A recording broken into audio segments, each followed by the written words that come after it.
Chamar aqui outro José Zolé. Vem, Deus abençoe. Ele que vai ministrar para nós a palavra do Senhor. Aleluia. Acho que eu falei errado o seu sobrenome, né? Obrigado, Senhor, pela vida do José. Te agradecemos. O Senhor também já tem usado a vida dele lá em Canoas, na Brasa de Canoas. Te agradecemos porque tu tens levantado este homem lá, mas também tem levantado aqui, no meio da vida da tua igreja.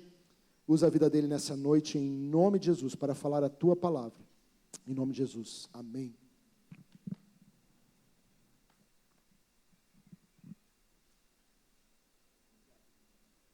Graça e paz, boa noite. Amém? Glória a Deus. Quero que você abra a sua Bíblia em Êxodo, capítulo de número 5.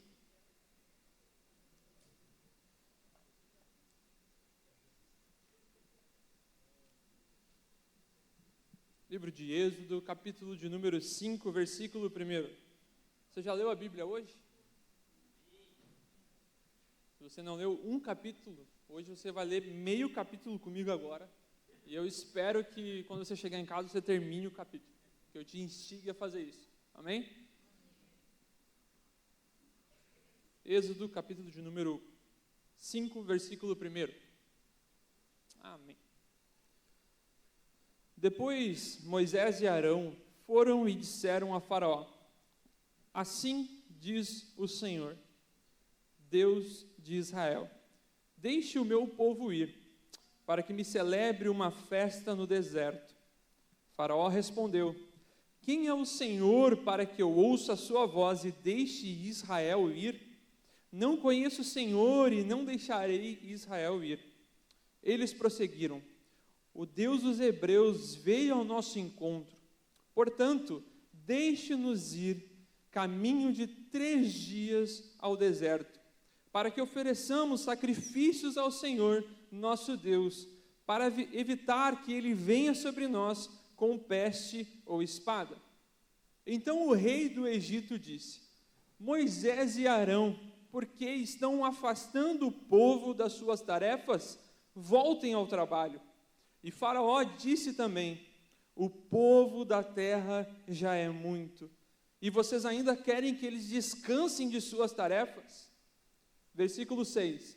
Naquele mesmo dia, Faraó deu uma ordem aos feitores do povo e aos seus capatazes, dizendo: daqui em diante, não forneçam mais palha ao povo para fazer tijolos como antes.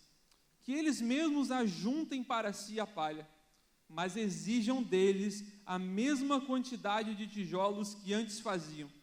Não diminuam a cota. Eles estão desocupados e por isso gritam: vamos e sacrificamos ao nosso Deus.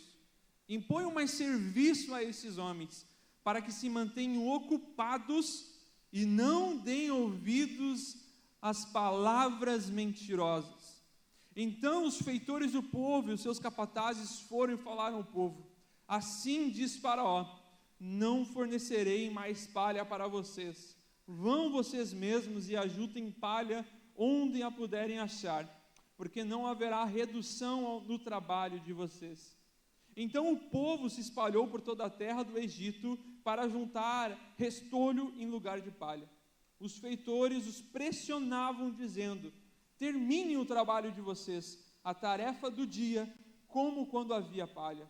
E os capatazes dos filhos de Israel, que os feitores de Faraó tinham posto sobre eles, foram açoitados. Os feitores perguntavam aos capatazes: por que não terminaram nem ontem, nem hoje, a tarefa de vocês, fazendo tijolos como antes? Amém? Curva sua cabeça. Pai, nós somos gratos a Ti pela Tua palavra. Obrigado a Jesus pela Tua palavra.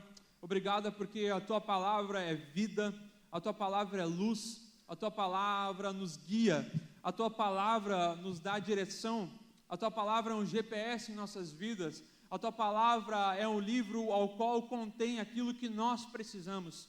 Pai, obrigado porque a Tua palavra nos conforta, mas a Tua palavra também nos confronta, Senhor. Obrigado porque a Tua palavra, Senhor, tem trazido cada dia mais ânimo para nós. Obrigado a Deus por nos permitir abrir a Tua palavra no dia de hoje. Obrigado, Senhor, porque quando nós chegarmos em casa, nós vamos ter a liberdade de termos a Tua palavra. Obrigado a Deus pela Tua palavra, que é viva e eficaz. Obrigado, Senhor, pela Tua palavra, em nome de Jesus. Amém.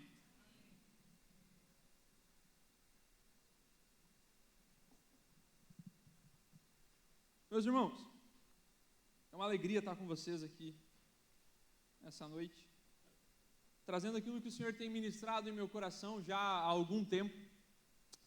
Deus tem falado comigo sobre um tema já há alguns meses, sobre essa passagem. Eu ministrei essa palavra em Canoas há uns 3 meses atrás, e eu conversava com a Giana e dizia assim: Giana, o Senhor está me incomodando para que eu transmita isso para a igreja.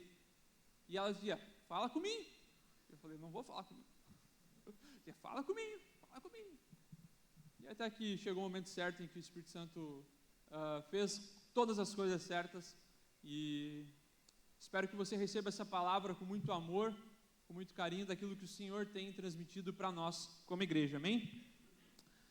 Esse texto, então, um texto comprido, e normalmente quando eu vou ministrar eu gosto de ler bastante, para que a gente possa entender bem o contexto, e não é perca de tempo nós lermos tantos versículos para uma ministração de palavra. Mas, para a gente entender melhor, eu quero introduzir sobre o povo de Israel. Então, nesse período que nós acabamos de ler, o povo de Israel estava vivendo no Egito desde a época de José. Então, quando José foi governador do Egito, Jacó veio com seus filhos, se instalaram no Egito. Depois da morte de José, aconteceram algumas mudanças, que é interessante a gente pontuar, para que a gente possa entender um pouco o contexto daquilo que nós lemos agora. Depois, então, da morte de José, surgiu um novo faraó, que não conhecia a história de José. Esse faraó, ele começou a ficar com medo e temer o crescimento do povo de Israel. Como resposta a esse medo desse crescimento, ele transformou o povo em escravo, dando mais trabalho. Faraó, de uma forma, de uma resposta a esse medo de crescimento, Faraó, ele diz assim: eu preciso dar trabalho para esse povo, para que eles não tenham tempo para se multiplicar, para crescer. Então, Faraó dá o serviço de construir os templos, fazer as construções daquela época. Então, essa opressão, ela não tinha outro objetivo senão controlar o povo e impedir o seu crescimento. Logo após, então, nós vemos que Deus, ele levanta Moisés. E talvez você conhece a história de Moisés. Moisés, então, ele tem um encontro com Deus na sarça ardente. Ele tem um encontro com a presença de Deus. Neste momento, ele recebe a missão de libertar o povo de Israel. E aqui eu quero abrir um parênteses sobre a vida de Moisés. Essas duas características que eu acabei de ler são desse tamanho para toda a história de Moisés que nós conhecemos, e eu não quero me atentar muito a isso agora. Mas Moisés, ele só recebe a orientação de um chamado, ele só recebe o chamado que o Senhor colocou no coração dele, depois que ele tem um encontro com a presença de Deus. Irmão, a gente até pode tentar inverter essa ordem, e muitas vezes ter um chamado, para depois ter um encontro com a presença. Mas vai ser muito bagunçado. A gente acabou de ter um exemplo aqui com o Clovan. Ele teve um encontro com a presença de Deus, de uma palavra para formar a igreja em bom princípio. Que a gente possa começar a respeitar o processo de Deus em nossas vidas. E o que acontece é que muitas vezes nós recebemos uma palavra, e eu não estou dizendo que é uma palavra do homem ou não, mas é uma palavra de Deus, que nós temos um chamado. Então, eu tenho um chamado às nações, eu tenho um chamado às ruas, eu tenho um chamado pastoral, eu tenho um chamado para ministrar, eu tenho um chamado para tocar bateria, mas nós não temos um encontro com Deus. Nós não temos um encontro com a presença de Deus, e não há nada mais importante do que a presença de Deus. Eu posso estar aqui falando, e se a presença de Deus não está conosco aqui, se o Espírito Santo de Deus não estiver agindo aqui, de nada vale. Então que possamos ser como Moisés, encontrar a presença, sabe, buscar a presença de Deus, para que em resposta da presença de Deus, nós possamos ter convicção do chamado. Amém? Só um parênteses, fecha parênteses. Então nós chegamos a um momento que foi o que nós acabamos de ler, que depois desse chamado, dessa missão que Moisés ele recebe, nós chegamos ao momento que Moisés e Arão vão até Faraó para pedir que deixe o povo ir. Então Moisés e Arão recebem a palavra dizendo para que falem com o Faraó, para que Faraó deixe o povo ir. Neste contexto, Moisés e Arão chegam na presença de Faraó, e nós fomos o que acabamos de ler, que está no versículo 1. Assim diz o Senhor, Deus de Israel, deixe o meu povo ir para que eu celebre uma festa no deserto. E aí nós recebemos uma resposta de Faraó, e essa resposta de Faraó é rejeitar a Deus, porque ele começa com um questionamento, dizendo assim: quem é o Senhor? Olha que deboche, que ousadia do Faraó, gente, misericórdia. Quem é o Senhor para que eu ouça a sua voz e deixe Israel ir? Eu não conheço o Senhor e não deixarei Israel ir. Moisés e Arão até tentam dar aquela... Não, Senhor, mas é o Deus dos Hebreus, versículo 3, que vem ao nosso encontro, portanto, deixe-nos ir ao caminho de 3 dias. Eles tentam, dar vamos tentar mais uma tenteada. Versículo 4.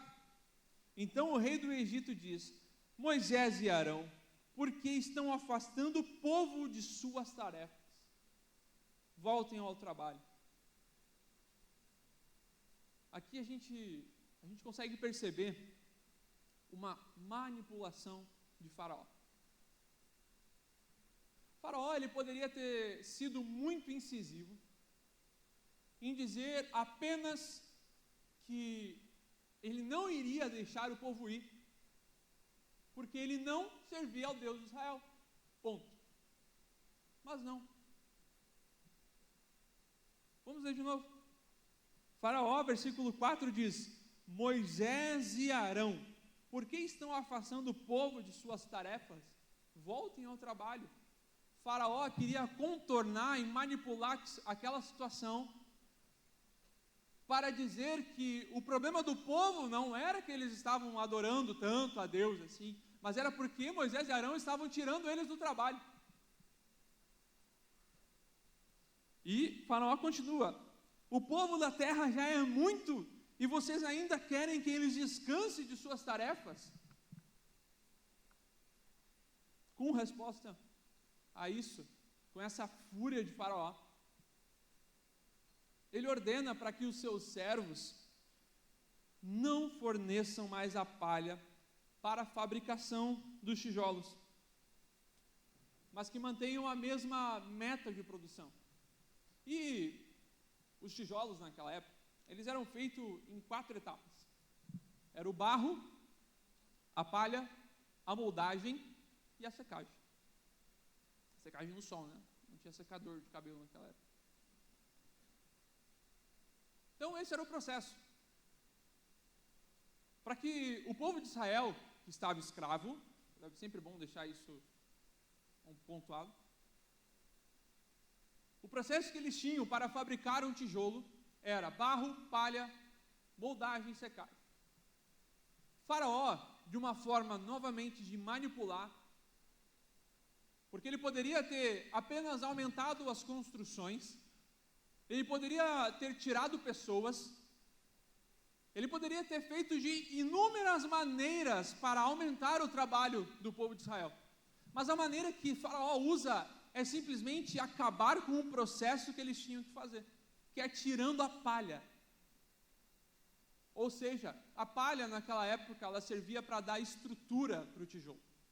Então, quando eles colocavam o barro, palha, moldagem, secagem, funcionava. Agora, se eles colocassem barro, moldagem, secagem, ia desandar tudo. E Faraó, ele fala para os capatazes, dizendo assim, que eles procurem sozinho o resto, que eles tentem achar a palha ou outros artifícios para colocar na moldagem. Com isso ia gerar mais tarefa, com isso eles iam ter que parar para ir atrás de algo para fazer o tijolo. Talvez eles até iam achar algo no chão para colocar aquilo, mas não ia ficar igual. Os servos de Faraó provavelmente iam dizer, faça de novo. Aí ia chegar no dia, como nós lemos, não ia dar tempo deles entregarem a meta do dia. No próximo dia eles teriam que fazer do dia anterior, e aquilo ia se acumulando, e a ocupação, a opressão ia aumentando sobre a vida do povo de Israel. Por quê? Porque o processo do trabalho que eles tinham, preste atenção, o processo era barro, palha, moldagem, secagem. Faraó, ele não mexeu na estrutura e nem no povo. Ele mexeu naquilo que eles tinham que fazer.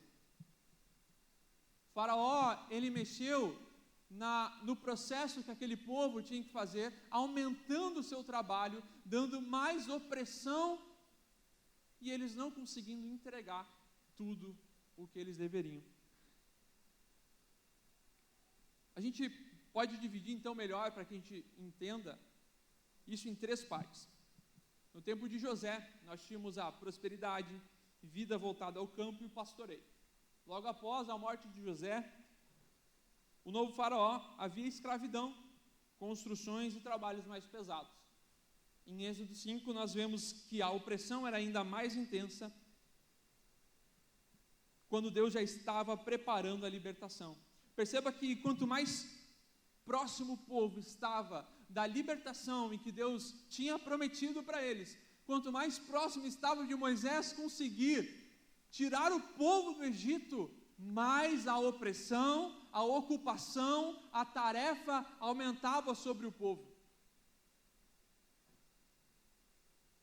Mas as coisas que cercavam o povo, porque, pensa comigo, o povo era um povo escravo. O escravo tem tempo de fazer outra coisa, a não ser apenas trabalhar? Não. E Faraó ainda queria que aumentasse esse trabalho, aumentasse essa opressão sobre o povo de Israel. E hoje, eu quero fazer uma aplicação sobre isso que nós acabamos de ler. Porque a nossa vida anda tão agitada, a nossa vida anda tão pressionada, a nossa vida anda tão ocupada. Se eu talvez encontrar qualquer um aí na porta, e aí, como é que tá? Tudo bem? Pá, correria. E muitas vezes isso sai da boca para fora. A gente não fez nada o dia todo. Pá, correria, misericórdia, correria. E por muitas vezes, somos controlados em algumas áreas da nossa vida. Muitas vezes nós somos pressionados e temos uma opressão sobre as nossas vidas na área do relacionamento, no entretenimento e no nosso próprio trabalho, assim como o povo de Israel. Êxodo 5, versículo 9 diz: imponham mais serviço a esses homens, para que se mantenham ocupados. Talvez você saia daqui hoje não conseguindo lembrar daquilo que eu falei. Ele fala muito rápido, não entendi. Não dá.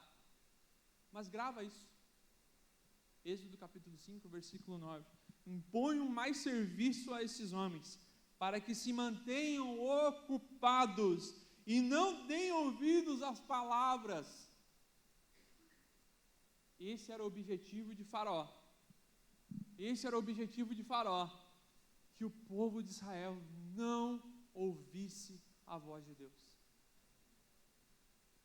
E eu quero com isso trazer uma aplicação sobre o texto, algo que o Senhor tem ministrado em meu coração, o que o Faraó da nossa era, o que o Faraó dos nossos tempos está fazendo, tentando aumentar as distrações, as ocupações, a opressão em nossas vidas. E eu quero falar sobre 3. Amém? Está comigo ainda? Glória a Deus. Vamos lá. Deixa eu abrir um parênteses aqui. O Min fez um slide top. Cara, e quando eu olhei, eu falei assim, vou arrasar. Mas aí eu fiquei com medo de me perder, eu só deixei isso aí.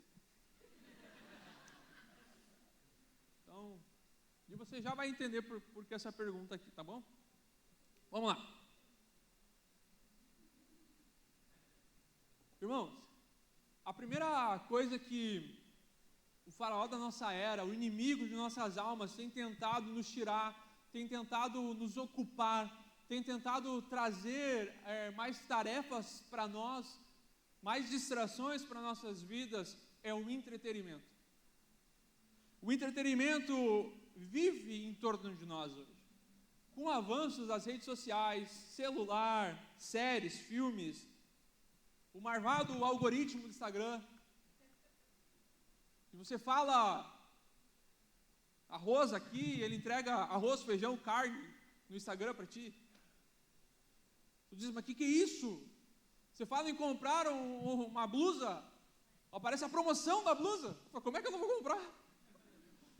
Se eu pedir para Deus uma blusa e aqui aparecer a promoção da blusa, em 5 vezes sem juros, não tem como, cara. Não tem como.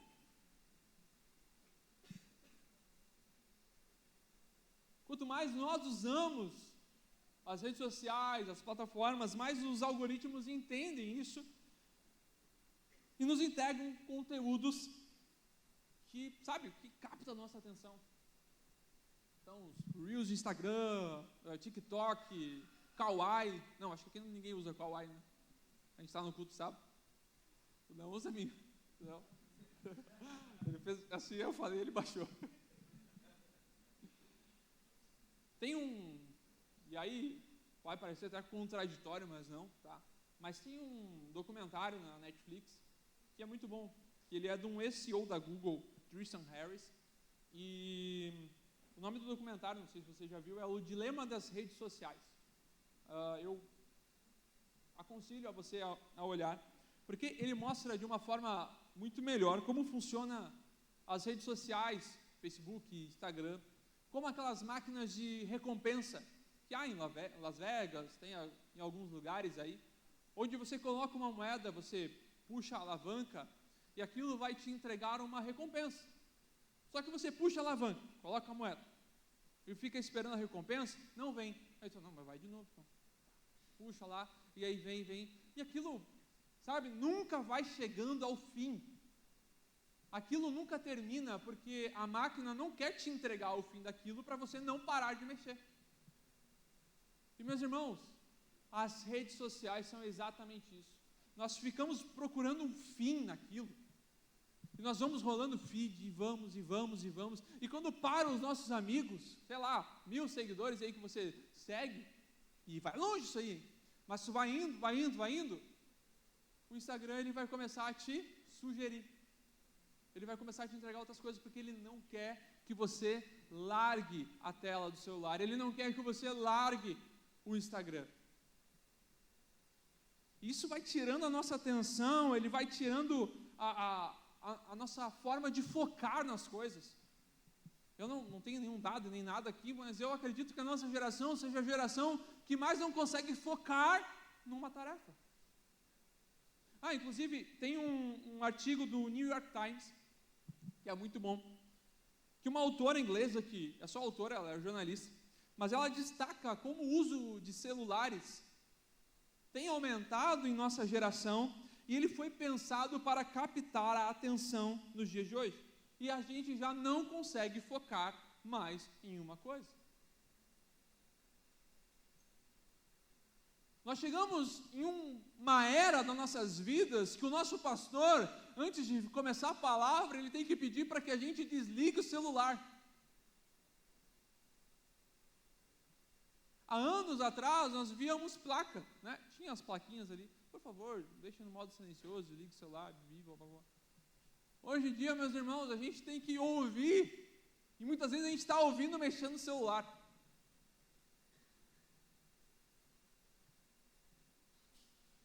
Mas eu não me conformo com isso. Eu não me conformo que nós vamos ser uma geração que foi chamada geração que usa celulares. Eu não vou me conformar sendo uma geração viciada em telas. Eu não vou me conformar de uma geração viciada em bets. Eu não vou me conformar com uma geração viciada em filmes, séries, numa geração que troca uma noite de oração por uma noite de seriado. Eu não vou me conformar com uma geração que troca uma noite de estar na presença de Deus para estar completamente perdido em jogos, em videogames, buscando talvez uma outra realidade de vida, porque não quer viver a realidade de Deus. Mas essa noite eu creio que jovens, adolescentes serão levantados, levanta sua mão aí, meu irmão, serão levantados contra qualquer tipo de distração, contra qualquer tipo de uso de redes sociais, para o mal. Porque se nós hoje temos acesso às redes sociais, você pode usar isso para a pregação do Evangelho, meu irmão. Meu irmão, para de usar para ficar publicando vídeo de política. Meu irmão, para de ficar usando as redes sociais para colocar ódio. Meu irmão, para de ficar usando as redes sociais para atacar teu irmão. Meu irmão, para de usar as redes sociais para dar indireta. Meu irmão, começa a usar as redes sociais para proclamar o nome do Senhor, para a gente dizer que Ele salva, que Ele cura e liberta, para que um vídeo que você postou chegue lá do outro lado do mundo. Porque nós cremos numa geração, Brasil UF, eu creio que daqui sairão missionários que irão pregar o Evangelho na internet, que irão fazer vídeos, que irão ter a coragem de colocar a sua cara nas redes sociais e dizer: eu sou cristão, eu prego o Evangelho, eu falo de Jesus, eu falo da justiça de Deus. Aleluia! Nós não vamos se conformar com o faraó de nossa era, entregando entretenimento para nós, mas nós vamos dar o reverso, nós vamos usar isso para a glória de Deus, amém? Glória a Deus.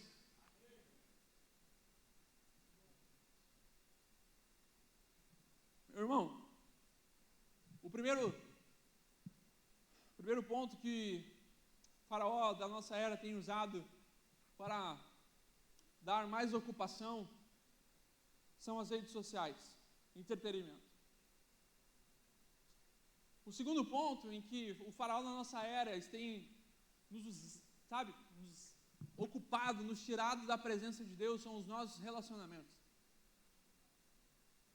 Os nossos relacionamentos têm nos tirado da presença de Deus. E eu não estou falando aqui apenas de namoro, casamento. Eu tenho falado sobre família, sobre filhos, sobre pais. E aí, eu quero ser muito cuidadoso aqui. A família é um dom de Deus. Ele deu para nós. A gente tem que ser muito grato a Deus pela família que nós temos. Eu, por exemplo, eu cresci sem um pai. Eu tenho apenas a minha mãe. E eu sou muito grato a ela. Eu sou grato demais pela vida dela. Mas eu não posso amar mais a minha mãe do que a Deus. Mateus capítulo 10, versículo 37 vai dizer: quem ama o pai ou a mãe mais do que a mim, não é digno de mim. Quem ama o filho ou a filha mais do que a mim, não é digno de mim. Quem não toma sua cruz, não segue, não é digno de mim. Quem acha a sua vida, a perderá. mas quem por minha causa perde a vida, a encontrará. A presença de Deus é mais importante do que qualquer tipo de relacionamento, por melhor que ele seja para você. E me desculpa, mas o teu namoro não é mais importante do que a presença de Deus. Me desculpa, mas o teu casamento não é mais importante do que a presença de Deus. E talvez eu vou falar num lugar em que eu nem poderia falar. Mas os seus filhos não são mais importantes do que a presença de Deus. Nós precisamos de homens, mulheres, jovens que estejam dispostos a permanecer na presença de Deus. Porque se eu estou em Cristo, eu estou plenamente satisfeito. Eu não preciso de outra pessoa para me satisfazer. Eu não preciso de alguém para satisfazer as minhas vontades. Eu não preciso de alguém para satisfazer a minha carne. Não, porque eu sou satisfeito em Cristo Jesus. Que essa noite você venha sair daqui incomodado. Que você venha sair daqui confrontado como eu fui. Os nossos relacionamentos não podem tirar o lugar do Senhor. Os nossos relacionamentos não podem ser mais importantes do que a presença dEle.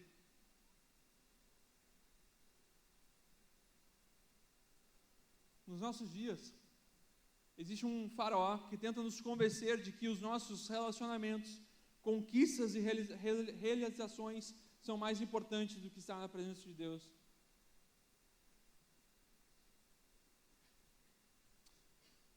Utilize o seu relacionamento para a glória de Deus, meu irmão. Utilize o seu namoro para a glória de Deus. Utilize seu noivado para a glória de Deus. Utilize seu casamento para a glória de Deus. Meu irmão, pega a tua mãe, pega o teu pai e usa para a glória de Deus. Pega teus filhos como flecha e usa para a glória de Deus.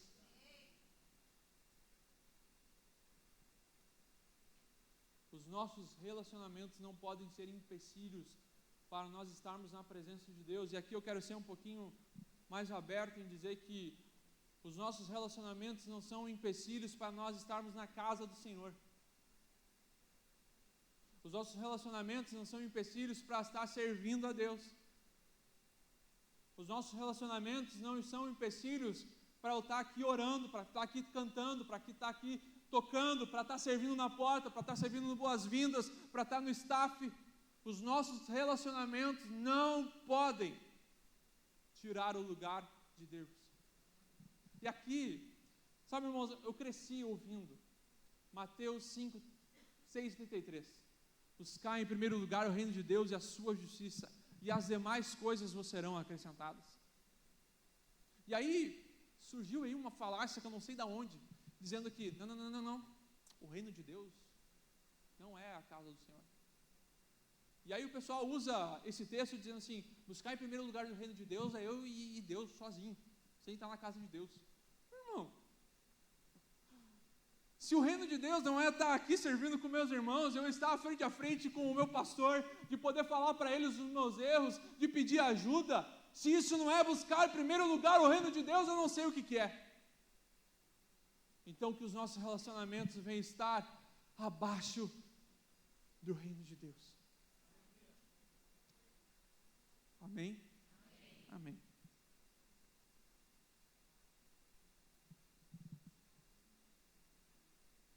Vamos lá, vamos recapitular comigo. O primeiro mal do nosso século, em que Faraó tem tentado colocar em nosso coração, é o entretenimento. O segundo, os relacionamentos. O terceiro, quer saber? Imagina se fala não. Meu Deus do céu, eu ia falar a mim.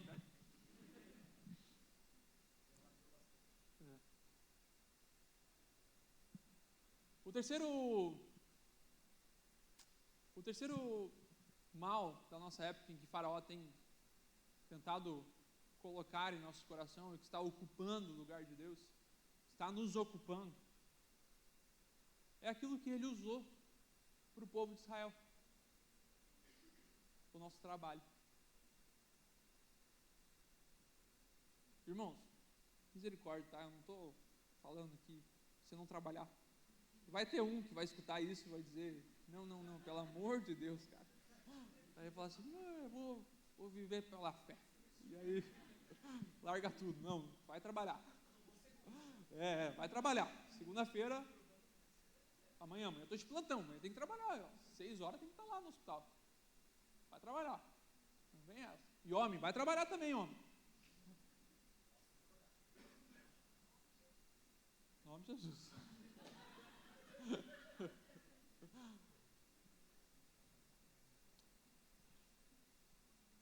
Tim Keller, ele traz uma frase que foi a Jana que me falou ela há um tempo atrás e ficou marcada.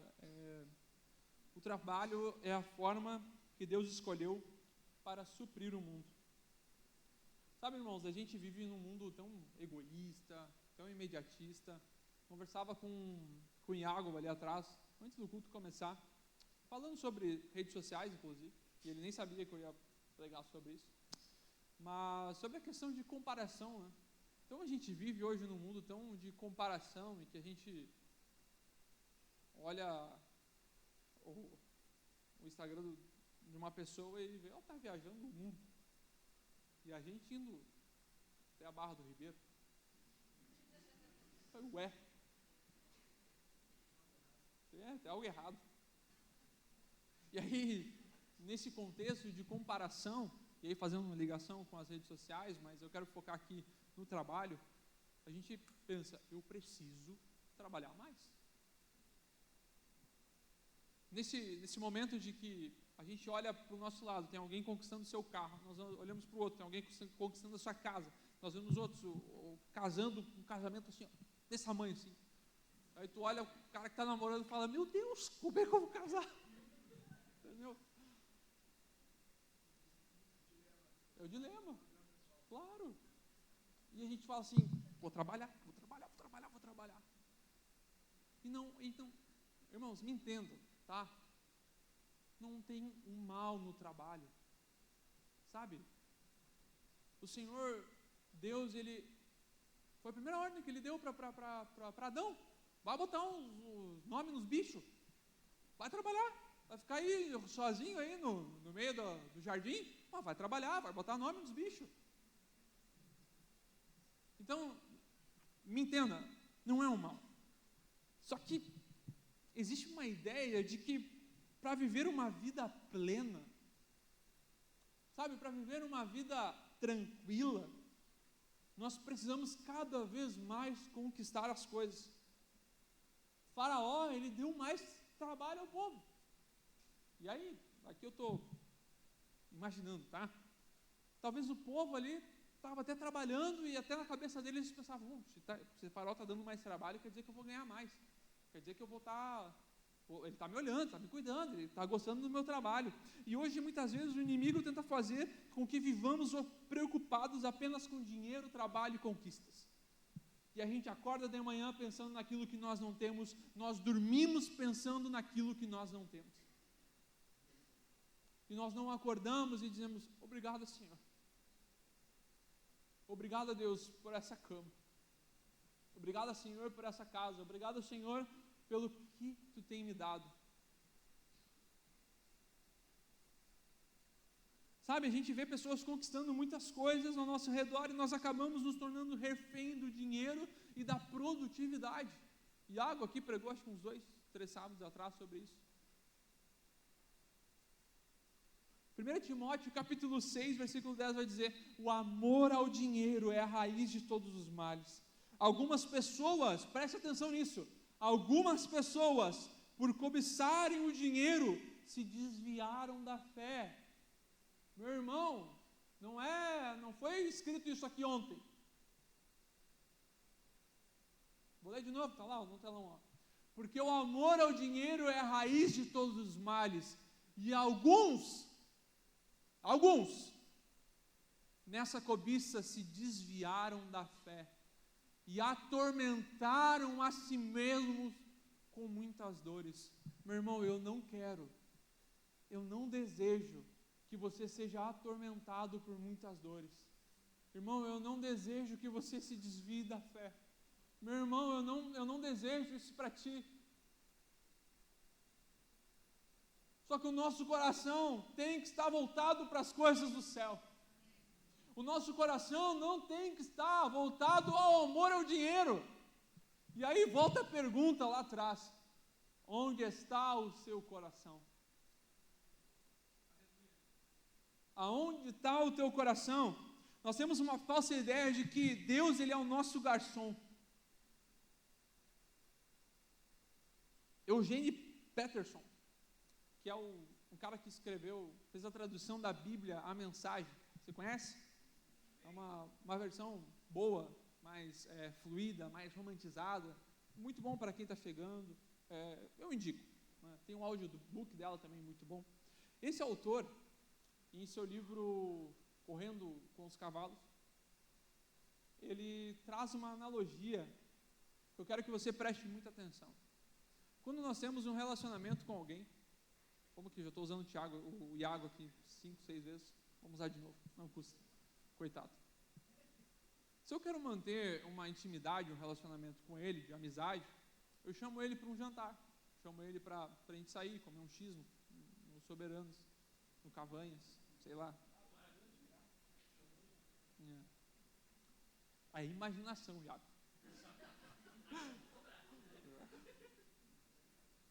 Nós vamos colocar em um restaurante, tá? E eu sento com o Iago e vem um garçom.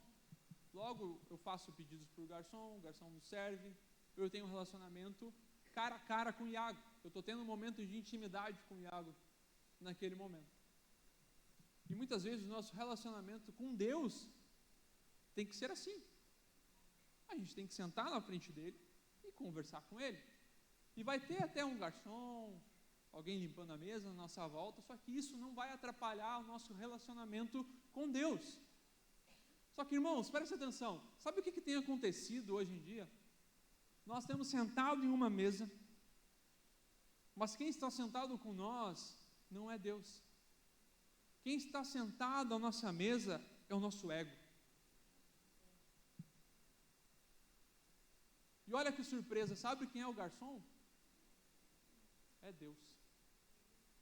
Meu irmão, a gente tem colocado Deus como garçom de nossas vidas e tem sentado frente a frente com o nosso ego e a gente fica pedindo coisas para Deus para alimentar o nosso ego, porque Ele precisa servir o nosso ego, porque Ele precisa alimentar o nosso eu, porque Ele precisa alimentar as minhas vontades.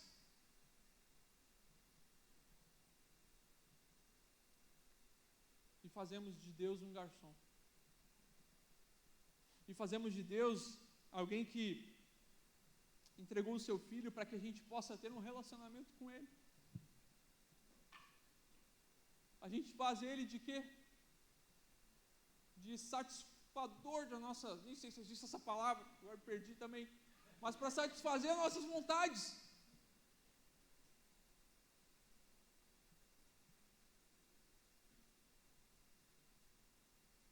O amor ao dinheiro é a raiz de todos os males. Nossa satisfação, mais uma vez eu digo, a nossa plena satisfação tem que estar em Deus. A nossa satisfação, meu irmão, tem que estar em Cristo. Sabe, irmãos, está estourado aqui o meu tempo, mas eu preciso falar. Sabe, a gente, se coloca em pé, que daí eu acelero mais ainda. Sabe, irmãos, a gente está vivendo numa época tão imediatista, em que as coisas têm acontecido tão rápida, e a gente precisa produzir, trabalho, e nós deixamos de vir à casa do Senhor, nós deixamos de vir à igreja para ficar trabalhando. Nós marcamos coisas no horário de culto. E aí vou abrir mais ainda o parênteses. Nós marcamos coisas no horário que nós deveríamos estar adorando ao Senhor em comunhão com nossos irmãos, mas nós temos buscado outras prioridades. Sabe, eu tenho um casal de padrinhos que, quando a minha mãe veio para a igreja, ela não era católica, então eu tive padrinhos, mas eles eram cristãos. E eles são de uma igreja mais conservadora.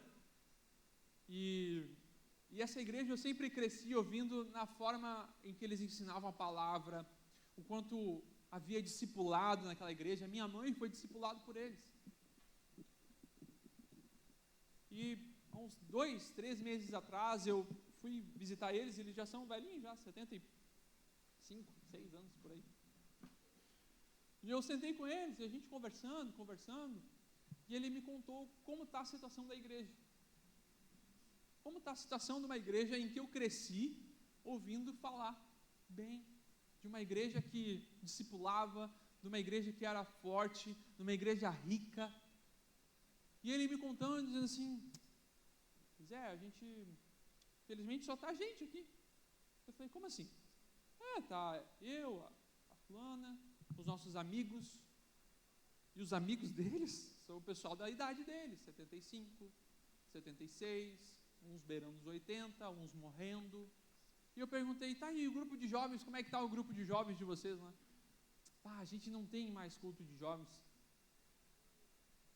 Nosso culto de jovens infelizmente acabou. E meu irmão, isso, sabe, me sufocou. Porque só esse casal, tirando o resto da família da igreja, tem 4 filhos. Meus irmãos, eles tiveram a maior educação do mundo. Um mora não sei aonde, 3 moram na redondeza, 2 têm casa na praia, casa nisso, casa naquilo. Um é engenheiro muito bem formado, o outro é administradora, empreendedora, rica, gente com dinheiro, gente que o Gabriel cuida do dinheiro. Brincadeira, Gabriel. Desculpa. Sabe, gente com dinheiro. E essas pessoas não estão mais na igreja. São pessoas que foram ensinadas a produzir, ensinadas a satisfazer o seu próprio interesse. E hoje elas não estão mais na igreja. Sabe, a minha oração é que isso não tome os nossos corações. E a minha pergunta é, onde está o seu coração? Onde está o teu coração? Teu coração está no entretenimento? Teu coração está no teu relacionamento? Teu coração está no teu trabalho?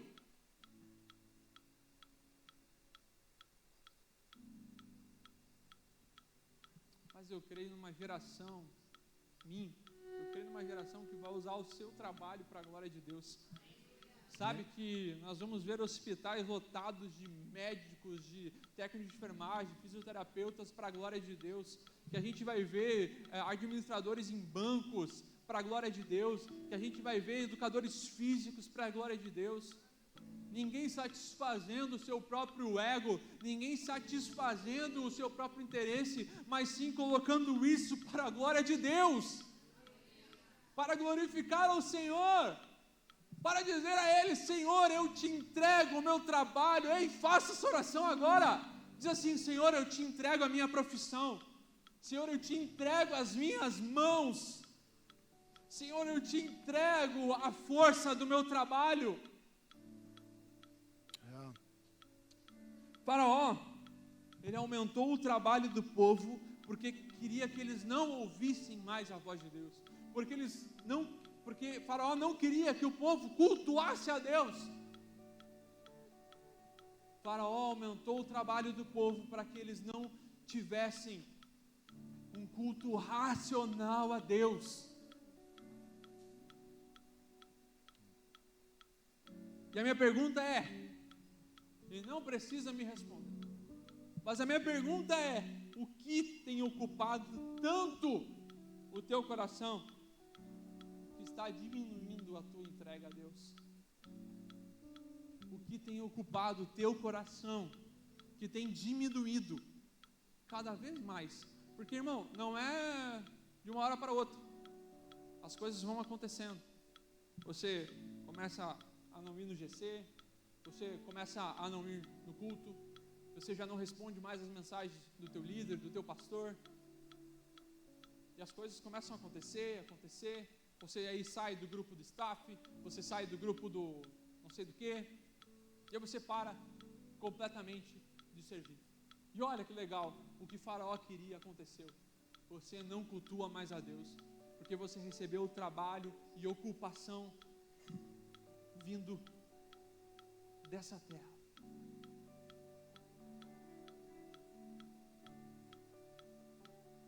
Mas sabe, eu quero trazer uma boa notícia para você. Quanto mais próximo o povo estava da sua libertação, quanto mais próximo o povo estava perto daquilo que Deus ia fazer em sua vida, mais as situações difíceis aconteciam, mais a opressão chegava sobre eles. Está difícil aí? Tem alguma coisa tentando ocupar o teu coração? Curva a sua cabeça por um minuto. Um minutinho. Feche os olhos.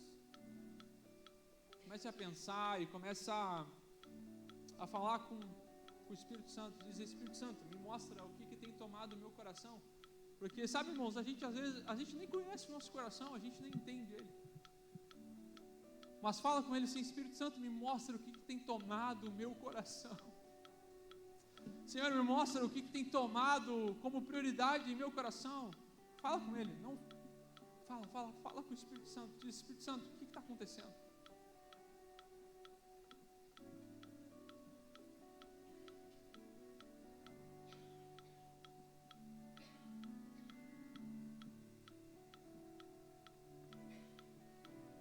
Nosso trabalho, meu irmão, tem aumentado. Distrações na nossa vida têm nos cercado. E achei muito legal o Worship Night. Lugar de adoração sem distração. E as distrações têm nos cercado. Estamos inclinados a colocar pessoas como ídolo dos nossos corações. Mas eu quero trazer uma boa notícia. Jesus está voltando. Ah, meu irmão, aleluia! Jesus está voltando. Jesus está voltando para buscar a tua igreja. E a minha pergunta é: onde está o teu coração? Jesus está voltando. Aonde está o teu coração? Aonde está sendo a tua entrega? Aonde está sendo a tua devoção? Aonde está sendo os minutos da sua vida? Porque Jesus está às portas. As coisas desse mundo têm acontecido ao nosso redor. As guerras, terremotos, vendavais, tudo tem acontecido. E aonde está o teu coração? E eu quero fazer o convite aqui.